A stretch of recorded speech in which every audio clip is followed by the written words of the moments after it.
नमस्कार, मैं पंकज प्रसन्न। दोस्तों, आज मैं आपको ये नहीं बताऊंगा कि ईडी ने पहली बार आधिकारिक बयान जारी किया है कि उन्होंने झारखंड से कब कब कितने पैसे पकड़े, कितने का डॉक्यूमेंट्स पकड़ा, कौन कौन लोग थे इसमें शामिल। हमने आपको बता दिया है कि जो अलग अलग खाते साहिबगंज में जहां पे सीज किया गया था, उनसे 11.88 करोड़ रुपए बरामद किए गए। हमने आपको पहले ही बताया था कि जो उस दिन कैश बरामद हुआ था वो 5.25 करोड़ के आसपास था। आज इसकी भी पुष्टि हो गई है। पहली बार और सिर्फ समाचार प्लस ने आपको ये बताया था कि फायर आर्म्स यानी हथियार बरामद हुए थे उस दिन की छापेमारी में, और 5 गोलियां जिंदा कारतूस बरामद हुए थे। हमने आपको ये भी बताया था कि कैसे डहू यादव है, उसने अपने घर में एक दीवार में एक लॉकर बना रखा था जिसे तुड़वाने के लिए मैकेनिक को बुलाना पड़ा, और उसमें कई महत्वपूर्ण दस्तावेज बरामद हुए थे।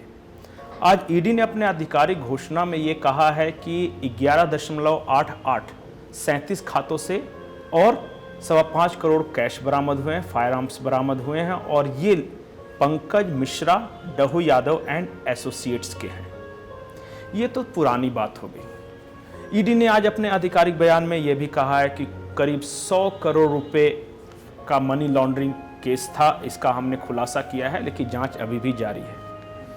पूजा सिंघल के बारे में जो महत्वपूर्ण बात जो आप नहीं जानते हैं, वो ईडी की प्रेस रिलीज में ये था कि सीए सुमन कुमार, जो पूजा सिंघल का जो सीए था, उसने कई टॉप ब्यूरोक्रेट्स और पॉलिटिशियंस के भी पैसे जो काले धन को सफेद बनाने के लिए लिए थे। जब आधिकारिक बयान में टॉप ब्यूरोक्रेट्स और बड़े पॉलिटिशियन की बात की जाती है, तो कुछ कुछ आपको अंदाजा लग गया हुआ कि कौन कौन से वैसे बड़े ब्यूरोक्रेट्स और पॉलिटिशियंस थे जिनके पूजा सिंघल के साथ बेहद नज़दीकी रिश्ते थे, चाहे इसके पहले वाली सरकार में या मौजूदा सरकार में। उन नामों को लेना भी उचित नहीं होगा, लेकिन मैं आपसे वादा करता हूं कि समाचार प्लस समय आने पर उन ब्यूरोक्रेट्स और पॉलिटिशियंस के नाम भी आपको जरूर बताएगा। लेकिन हमारा आज का मुद्दा ये नहीं है कि ईडी ने क्या कुछ बताया आधिकारिक रूप से।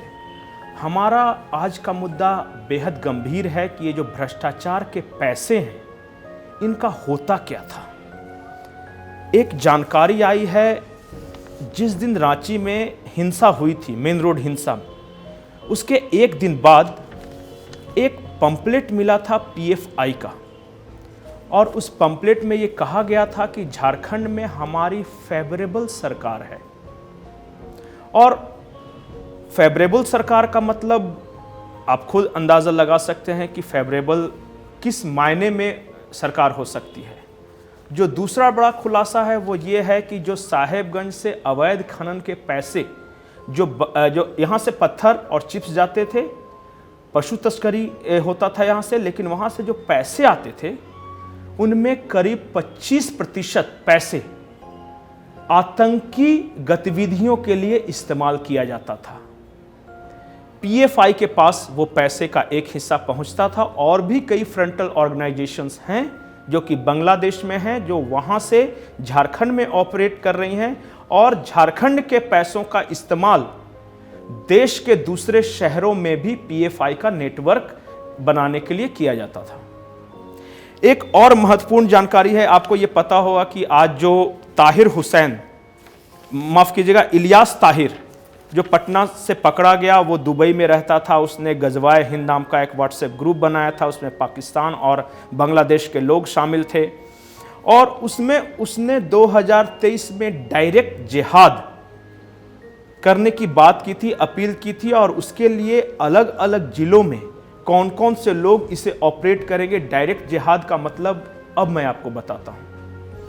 बांग्लादेश आप देख रहे हैं, उसके अलावा बंगाल, जो पश्चिम बंगाल और असम के कुछ जिले, वहां से कॉरिडोर बनाना था जो मुस्लिम बहुल इलाके हैं, और वो आगे बढ़ते बढ़ते हमारा पाकुड़, साहेबगंज, दुमका के कुछ इलाके, जामताड़ा, जो जिले के नाम बताए गए हैं, जो हमें जो जानकारी मिली है, ये वो जो इलियास ताहिर है उसके व्हाट्सएप ग्रुप में नहीं था, लेकिन जो पुलिस सूत्रों से हमें जानकारी मिली है कि झारखंड के लोहरदगा, दुमका, जामताड़ा, सिमडेगा, गोड्डा और रांची, ये 5 जिले टारगेट किए गए थे डायरेक्ट जिहाद के लिए। और इस ग्रुप का डायरेक्ट कनेक्शन ISIS खुरासान जो कि चल रहा है उसके साथ था। इलियास ताहिर दुबई में रहता था, वहां से ISIS के आतंकवादियों के संपर्क में आया। इसके पाकिस्तानी कुछ हैंडलर्स थे, वहां से भारत आता है। भारत में PFI का नेटवर्क तैयार करने की जिम्मेदारी मिलती है। ये चुनता है बिहार और झारखंड को। बिहार झारखंड के अलग अलग जिलों में ये नेटवर्क खड़ा करता है, लोग खड़ा करते हैं। और जो पत्थरबाजी हो रही थी वहां भेजने के लिए ये लड़के भी मुहैया कराता था। ये लड़के भीड़ में छिपकर पहले हिंसा की शुरुआत करते थे और मॉब मेंटलिटी के कारण जो स्थानीय मुसलमान हैं वो भी इसमें शामिल हो जाते थे। ये लोहरदगा में हुआ, ये रांची में भी हुआ। दूसरी जो अहम जानकारी है वो ये है कि जो मरगूब, इसका निकनेम है, मरगूब ने जनवरी में एक और ग्रुप बनाया था और इसमें बांग्लादेश और पाकिस्तान, बांग्लादेश के 8 लोग और पाकिस्तान के 1 इंसान को जोड़ा था। और इस ग्रुप का एडमिन वो खुद था। और उसमें जो कल जो झारखंड पुलिस का दरोगा पकड़ा गया था मोहम्मद जलालुद्दीन, उसे जोड़ा गया था। अब आप सोचिएगा कि इसमें झारखंड कनेक्शन कहां आया। तो गिरिडीह जिले के भेलवा घाटी में एक थाना है जहां करीब ये 2 साल पोस्टेड रहा। और ऐसा वहां के स्थानीय लोग बताते हैं कि मोहम्मद जलालुद्दीन रिटायरमेंट के बाद भी सिविल ड्रेस में 5 बार वो उस थाना क्षेत्र में गया और अल्पसंख्यक बहुल इलाकों में इसने रात में बैठकें की। और गिरिडीह में वहां के लिए एक लोकल नेटवर्क तैयार किया आतंकियों का। हालांकि बाद में ये जब आएगी इसमें तो फिर सारे नेटवर्क को खंगाला जाएगा, लेकिन हमारे पास इतनी ही जानकारी है कि 5 बार वो रिटायरमेंट के बाद भी गिरिडीह आया था। इसी तरह लोहरदगा में कौन कौन जो उसके डायरेक्ट कांटेक्ट में थे, कौन कौन से लोग हैं जो यहाँ स्लीपर सेल्स का काम कर रहे हैं, रांची में कौन कौन से लोग हैं, गोड्डा में कौन कौन से लोग हैं, जामताड़ा, दुमका, इन सब जिलों में। अब हमने एक वीडियो में आपको बताया था कि इन जिलों में बांग्लादेशी घुसपैठियों की संख्या लगातार बढ़ रही है, उनको पॉलिटिकल संरक्षण भी है। अब आप बोलेंगे पॉलिटिकल संरक्षण कैसे?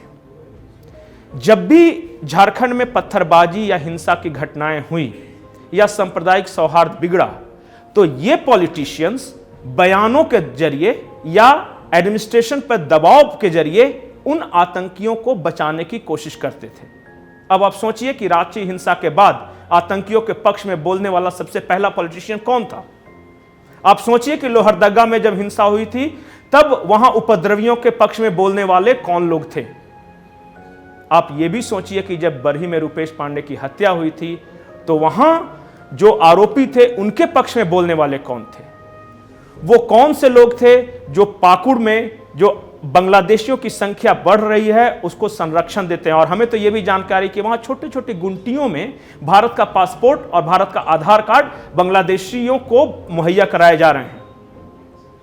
अब आप सोचिए, जब आतंकी कहते हैं कि हम 2047 तक इस्लामी साम्राज्य की स्थापना करेंगे और उससे पहले अगले ही साल, अभी 2022 चला, 2023 में डायरेक्ट जिहाद शुरू करेंगे, और कल ही हमने बताया था कि वो स्कूलों में छोटे छोटे बच्चों को टारगेट कर रहे हैं, तो आप जरा सोचिए कि क्या झारखंड आतंकिस्तान बनने की राह पर नहीं बढ़ रहा? क्या जांच नहीं होनी चाहिए कि झारखंड में PFI के हैंडलर्स कौन हैं? क्या इस बात की जांच नहीं होनी चाहिए कि अवैध खनन से जो अवैध कमाई आती है उसमें 25% अगर आतंकी गतिविधियों के लिए खर्च होती है तो इसकी जांच कौन करेगा? आप सोचिए कि संथाल परगना, हमारा रांची, हमारा लोहरदगा, ये सब अगर आतंकियों के निशाने पर हैं तो फिर आखिर इन पर कार्रवाई कौन करेगा, जांच कौन करेगा? खतरा बेहद करीब है और स्टेप्स यहाँ की सरकार, यहाँ के प्रशासन को लेना है। नमस्कार।